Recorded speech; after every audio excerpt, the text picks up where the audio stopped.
ದೀಪು ಶೆಟ್ಟಿಗಾರ್ ಅವರಿದ್ದಾರೆ ಸರ್. ಕಾರ್ಯಕ್ರಮಕ್ಕೆ ಆತ್ಮೀಯ ಸ್ವಾಗತ. ನಮಸ್ತೆ ಸರ್. ಈಗ ಈ ಸರಿಪಲ್ಲ ಕೊಲ್ಚರ್ಗುಡ್ಡದಲ್ಲಿ ನಡೆಯುತ್ತಿರುವುದು ಅಕ್ರಮ ಗಣಿಗಾರಿಕೆ ಏನಂತ? ಅದೇ ಅಕ್ರಮ ಊರಿನವರು ಹೇಳುವಾಗ ಹಾಗೆ ಕಾಣ್ತದೆ. ಯಾಕಂತ ಹೇಳಿದ್ರೆ ಎಲ್ಲಿ ಸಹ ಈಗ ಸಕ್ರಮ ಇದಕ್ಕೆ ಪರ್ಮಿಷನ್ ಕೊಟ್ಟಿಲ್ಲ ಕೆಲವು ಕಡೆಗಳಲ್ಲಿ. ಆದ್ರೂ ಕೂಡ ಇಲ್ಲಿ ಊರಿನವರು ಒಂದು ಪರಿಶೀಲಿಸಿರ್ತಾರೆ, ಪರಿಶೀಲಿಸದವರು ಸಹ ಮಾತಾಡುದಿಲ್ಲ. ಇಲ್ಲಿ ಅಕ್ರಮವಾಗಿ ನಡೀತಿದೆ ಅಂತ ಹೇಳಿದ್ರೆ ಇಲ್ಲಿ ಸರ್ಕಾರ ಏನ್ ಮಾಡ್ತಿದೆ ಎಂಬುದೊಂದು ಮೊದಲ ಪ್ರಶ್ನೆ. ಮತ್ತೊಂದು ಇಲ್ಲಿ ಕಾಣ್ಬೇಕು ಏನಂತ ಹೇಳಿದ್ರೆ ಎಲ್ಲ ನಮ್ಮ ಅಕ್ರಮ ಗಣಿಗಾರಿಕೆ ಅಂತ ಹೇಳಿ ಎಲ್ಲ ನಮ್ಮ ಬೆಟ್ಟ ಗುಡ್ಡಗಳೆಲ್ಲ ಅಗೆದು ಮಣ್ಣಾದವು ಕಾಣ್ತದಲ್ಲಿ, ಫುಲ್ ಮಣ್ಣಾದವು. ರಾಜಕಾರಣಿಗಳ ಕಿಸೆಯಲ್ಲಿ ಚಿನ್ನಗಳಾದವು ಅಂತ ಹೇಳ್ತಾರೆ. ಅಂತ ಹೇಳಿದ್ರೆ ಅವರ ಕಿಸೆಗಳು ತುಂಬಿಕೊಂಡ್ವು. ಇಡೀ ಪ್ರಕೃತಿ ಮಾತೆಯನ್ನು ಇವರೆಂತ ಮಾಡ್ತಿದ್ದಾರೆ, ಧ್ವಂಸ ಮಾಡಿ ನಾಶ ಮಾಡಿ ದುಡ್ಡು ಮಾಡ್ತಾ ಇದ್ದಾರೆ. ಯಾಕಂತ ಹೇಳಿದ್ರೆ ನೋಡಿ, ಇವರಿಗೆ ಗೆಲ್ಲುವುದಕ್ಕಿಂತ ಯಾವುದೊಂದು ರಾಜಕೀಯವಾದವರಾಗಿರ್ಬೋದು, ಅಧಿಕಾರಿಗಳಾಗಿರ್ಬೋದು, ಇವರು ಪ್ರಕೃತಿ ಮಾತೆ ಪ್ರಕೃತಿ ಅಂತ ಹೇಳಿ ಇದು ಮಾಡ್ತಾರೆ. ಆದ್ರೆ ಪ್ರಕೃತಿ ಮಾತೆಯನ್ನೇ ದೋಚಿ ಇವತ್ತು ದುಡ್ಡು ಮಾಡ್ತಾ ಇದ್ದಾರೆ. ಇಲ್ಲಿ ಈ ಸಮಸ್ಯೆಯನ್ನು ನೋಡಿದಾಗ ಈ ರೀತಿಯ ಮಣ್ಣು, ರಸ್ತೆಗಳು ಕರೆಕ್ಟ್ ಇಲ್ಲ, ಮತ್ತೆ ಆ ಶಬ್ದಗಳು, ಗಣಿಗಾರಿಕೆ, ಇದಕ್ಕೆ ಆ ಊರಿನ ಪ್ರದೇಶದ ಜನಗಳ ಪರಿಸ್ಥಿತಿ ಏನಾಗ್ಬೋದಂತ. ಯಾಕಂತ ಹೇಳಿದ್ರೆ ಈಗ ಪರ್ಮಿಷನ್ ಕೊಟ್ಟರು ಕೂಡ ಅದೊಂದು ನಿರ್ದಿಷ್ಟ ಪ್ರದೇಶದಿಂದ ಹೊರಗಿರ್ಬೇಕು, ಮತ್ತೆ ಶಬ್ದಗಳ ಬಗ್ಗೆ ಜಾಗೃತಿ ವಹಿಸ್ಬೇಕಂತ ಹೇಳ್ತಾರೆ.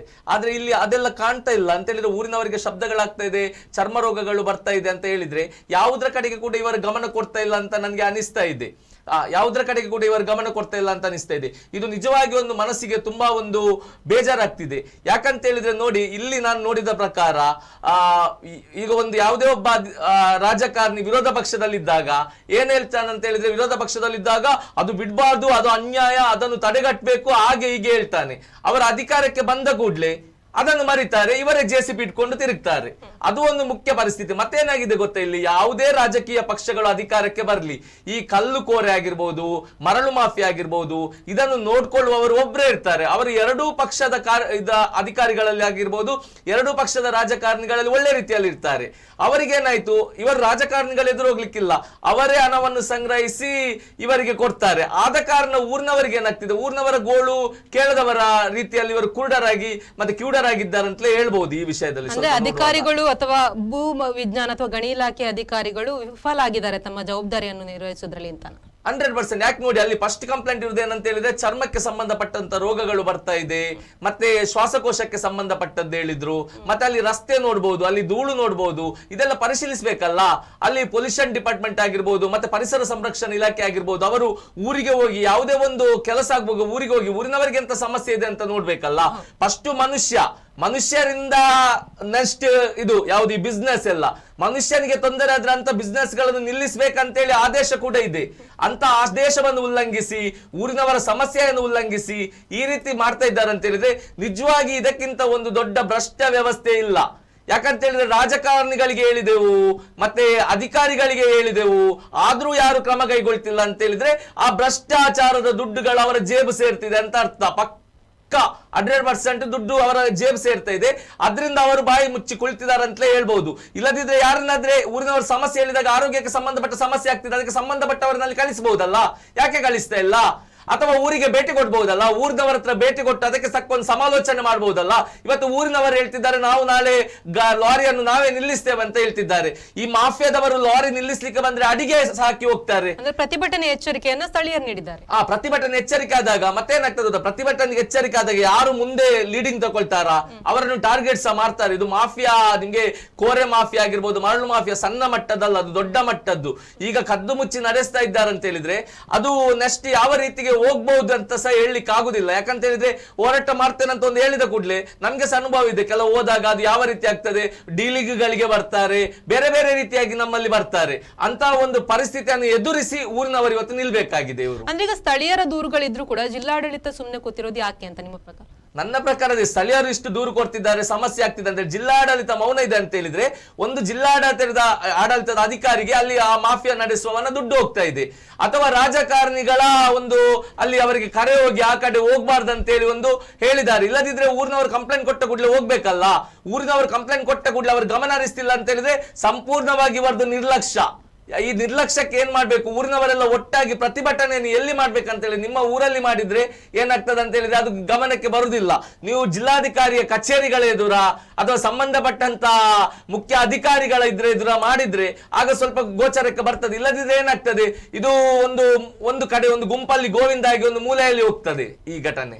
ಸರ್, ಈಗ ಪರವಾನಗಿ ಇಲ್ಲದವ್ರು ಗಣಿಗಾರಿಕೆ ನಡೆಸ್ತಾ ಇದ್ರೆ ಯಾರ ವಿರುದ್ಧ ಕ್ರಮ ಕೈಗೊಳ್ಬಹುದು ಅಂತ?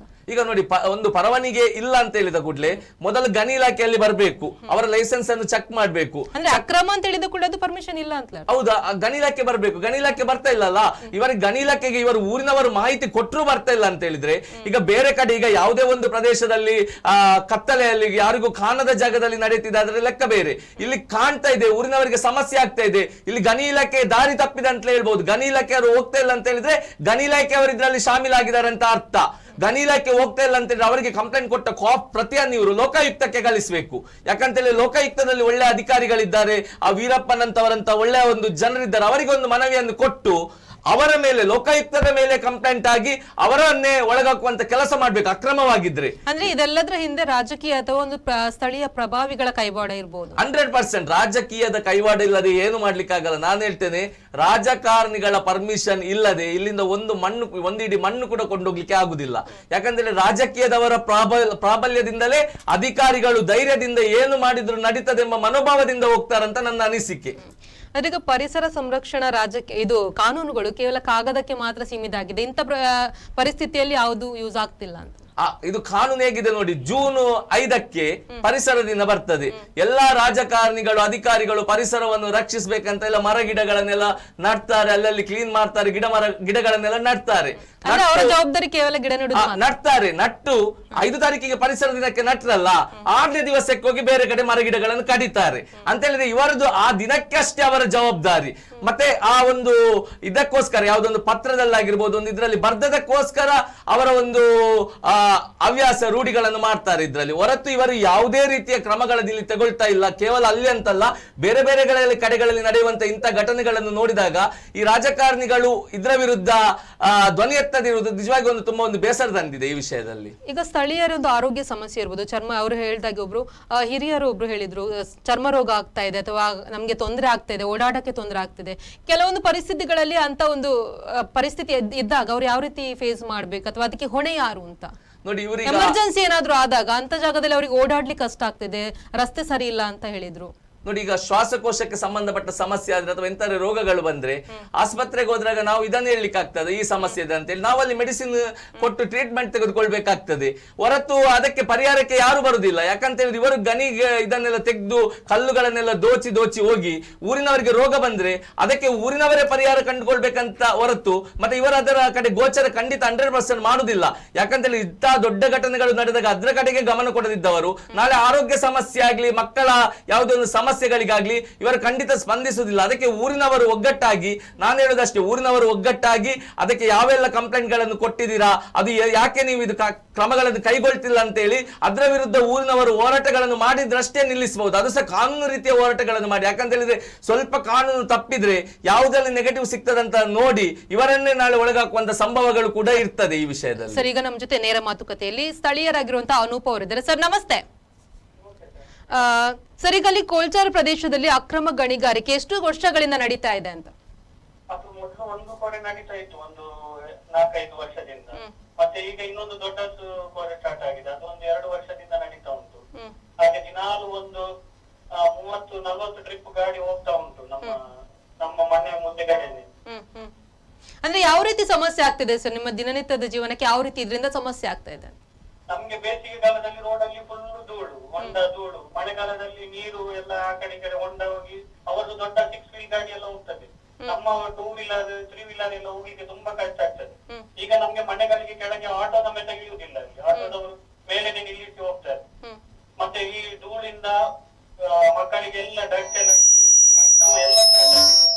ಅದಲ್ಲದೆ ಮತ್ತೆ ನಮ್ಗೆ 2 ವೀಲರ್ ನವರಿಗೆಲ್ಲ ಅವರು ಗಾಡಿ ಎಲ್ಲ ತುಂಬಾ ಸ್ಪೀಡ್ ಅಲ್ಲಿ ಹೋಗ್ತಾರೆ. ಅಂದ್ರೆ ಅಪ್ಪಲ್ಲಿ ಫಸ್ಟ್ ಗೇರ್ ಹಾಕಿ ಹೋಗುವಾಗ ಫುಲ್ ಧೂಳು ಮನೆಗೆ ಹರಡ್ತದೆ.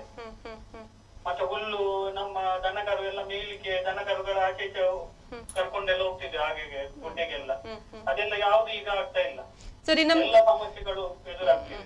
ಸರ್, ಆರೋಗ್ಯ ಸಮಸ್ಯೆಗಳಾಗ್ತಾ ಇದೆ ಅಥವಾ ನಮಗೆ ದಿನನಿತ್ಯದ ಜೀವನಕ್ಕೆ ತುಂಬಾ ಸಮಸ್ಯೆ ಆಗ್ತಿದೆ ಅಂತ ನಿಮ್ಮ ಸ್ಥಳೀಯ ಒಂದು ಪ್ರತಿನಿಧಿಗಳ ಹತ್ರ ಇರ್ಬೋದು ಅಥವಾ ಯಾರ ಹತ್ರನೂ ಹೇಳಿಲ್ವಾ ಅಂತ ಕಂಪ್ಲೇಂಟ್ ಕೊಟ್ಟಿವಿ? ನಾವು ನಮ್ಮ MLA ಆದ ವೇದವಾದ ಸಾಮರ್ಥ್ಯರಿಗೆ ಸಹ ತುಂಬಾ ಸಲ ರಿಕ್ವೆಸ್ಟ್ ಮಾಡಿದ್ದೇವೆ, ಒಂದು ರೋಡ್ ಇದು ಏನಾದ್ರೂ ಅರೇಂಜ್ಮೆಂಟ್ ಮಾಡಿ. ಮತ್ತೆ ನಾವು DC ಅವರಿಗೆ ಸಹ ಕಂಪ್ಲೇಂಟ್ ಮಾಡಿದ್ದೇವೆ, ಎಲ್ಲ ಊರಿನವರು ಹೋಗಿ.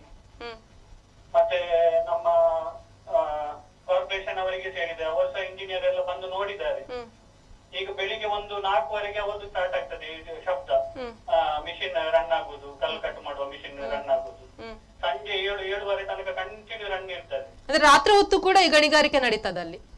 ರಾತ್ರಿ ಕತ್ತಲಾಗುವ ತನಕ ಸಹ ನಡೀತದೆ ಅದೇ ಶಬ್ದ. ನಮ್ಗೆ ಅದು ಅಭ್ಯಾಸ ಆಗಿ ಹೋಗಿದೆ ನಮ್ಗೆ ಶಬ್ದ. ಆದ್ರೆ ರೋಡ್ ಆದ್ರೂ ಒಂದು ಸರಿ ಮಾಡಿಕೊಡಿ ಅಂತ ಹೇಳಿದ್ರೆ, ಅಟ್ಲೀಸ್ಟ್ ಒಂದು ಈಗ ಮಳೆಗಾಲದಲ್ಲಿ ಹೊಂಡ ಬಿದ್ದಲ್ಲಿ ಎಲ್ಲ ಮಣ್ಣೆಲ್ಲ ಹಾಕಿ ಕೊಡಿ ಅಂದ್ರೆ ಕೇರೆ ಮಾಡುದಿಲ್ಲ ಯಾರು. ಸರ್, ನೀವೀಗ ದೂರು ಕೊಡ್ಬೇಕಾದ್ರೆ ಒಂದು ಜನಪ್ರತಿನಿಧಿಗಳಿರ್ಬೋದು ಅಥವಾ ಅಧಿಕಾರಿಗಳ ಪ್ರತಿಕ್ರಿಯೆ ಯಾವ ರೀತಿ ಆಗಿರ್ತದೆ, ಅಥವಾ ಕೇವಲ ಸ್ಥಳ ಭೇಟಿ ಮಾತ್ರನ ಅಥವಾ ಏನಾದ್ರೂ ಭರವಸೆ ಆದ್ರೂ ನಿಮ್ಗೆ ಸಿಗುತ್ತಾ? ಕಲ್ಲಿನ ಸಮಸ್ಯೆ ಉಂಟು, ಕಲ್ಲಿನ ಸಮಸ್ಯೆ ಇತ್ತು ಅಂತ ಹೇಳ್ತಿದ್ದಾರೆ. ಈಗ ಕಲ್ಲಿನದ ಹಾಗೆ ಮಾತಾಡ್ತಾರೆ. ಮತ್ತೆ ರೋಡ್ ವೇದವಾಸರ್ ಅವರು ರೋಡ್ ಮಾಡಿ ಕೊಡ್ತೇನೆ ಅಂತ ಹೇಳಿದ್ದಾರೆ. ಈಗ ಫಂಡ್ ಇಲ್ಲ, ಅದು ಎಲ್ಲ ಹಾಗೆ ಡಿಲೇ ಆಗ್ತಾ ಉಂಟು. ಇದು ಎಲ್ಲ ತುಂಬಾ ಪೊಲಿಟಿಕಲಿ ಇದು ಇದ್ದವರು, ಹಾಗೆ ನಮ್ಗೆ ಜಾಸ್ತಿ ಎದುರಾಗ್ಲಿಕ್ಕೆ ಸಾಗುದಿಲ್ಲ. ನಾವು ಏನಾದ್ರು ಕೇಳಿದ್ರೆ ನಮ್ಗೆ ಅವರು ಕೇರೆ ಅನ್ನೋದಿಲ್ಲ ಯಾವುದಕ್ಕೂ. ಯಾವುದೇ ರೀತಿಯ ನಮ್ಗೆ ಇದು ಉಪಕಾರ ಆಗಲಿ ಯಾವುದೂ ಇಲ್ಲ ಅದರಲ್ಲಿ. ಒಂದು ಮಣ್ಣು ಹಾಕಿ ಕೊಡಿ, ಇಲ್ಲಾದ್ರೆ ಒಂದು ನೀರೆಲ್ಲ ಹೋಗಿ ಒಂದು ಇದು ಮಾಡಿಕೊಡಿ ಅಂದ್ರೆ ಯಾವ್ದು ತಲೆನೇ ಹಾಕುದಿಲ್ಲ ಅದಕ್ಕೆ. ಈಗ ನಿಮ್ಮ ಬಿಸ್ನೆಸ್ ಮಾತ್ರ ನಡೀತಾ ಉಂಟು. ಸರ್, ಈಗ ನಿಮ್ಮ ಮುಂದಿನ ನಿಲುವು ಏನು ಅಂತಂದ್ರೆ, ಇದಕ್ಕೆ ಒಂದು ಪರಿಹಾರ ಕಾಣದಿದ್ರೆ ಏನ್ ಮಾಡ್ಬೇಕು ಅಂತಿದ್ದೀರಿ? ಹೌದು, ನಾವು ಈಗ ಪುನಃ DC ಅವರಿಗೆ ರಿಕ್ವೆಸ್ಟ್ ಕೊಟ್ಟಿದ್ದೇವೆ, ಗಣಿ ಇಲಾಖೆಗೆ ಸಹ ಎಲ್ಲ ಹೋಗಿ ರಿಕ್ವೆಸ್ಟ್ ಕೊಟ್ಟಿದ್ದೇವೆ, ಕಂಪ್ಲೇಂಟ್ ಕೊಟ್ಟಿದ್ದೇವೆ. ಮತ್ತೆ ಪರಿಸರ ಮಾಲಿನ್ಯ ಇದಕ್ಕೆ ಸಹ ಬೈಕಂಪಾಡಿಯಲ್ಲಿ ಅಲ್ಲಿ ಸಹ ಹೋಗಿ ನಾವು ಕಂಪ್ಲೇಂಟ್ ಕೊಟ್ಟಿದ್ದೇವೆ. ಇನ್ನು ಅವರ ಯಾವ ಆಕ್ಷನ್ ತಗೊಳ್ತಾರೆ ಅಂತ ನೋಡ್ಬೇಕು. ಮೊನ್ನೆ ಮೀಡಿಯಾ ಎಲ್ಲ ಶೂಟಿಂಗ್ ಮಾಡುವಾಗ ಎಲ್ಲ ಬಂದ್ ಮಾಡಿದ್ರು 2 ದಿನ, ಈಗ ಪುನಃ ಸ್ಟಾರ್ಟ್ ಆಗಿದೆ 2 ದಿನ ಆದ್ಮೇಲೆ. ಕೇವಲ 2 ದಿವಸ ಮಾತ್ರ ಬಂದಾಗಿ ಮತ್ತೆ ಈಗ ಕೆಲಸ ಸ್ಟಾರ್ಟ್ ಆಗಿದೆ. ಚಾಲು ಆಗಿದೆ. ಓಕೆ ಸರ್, ಧನ್ಯವಾದಗಳು ಮಾಹಿತಿ ಹಂಚಿಕೊಂಡಿದ್ದು.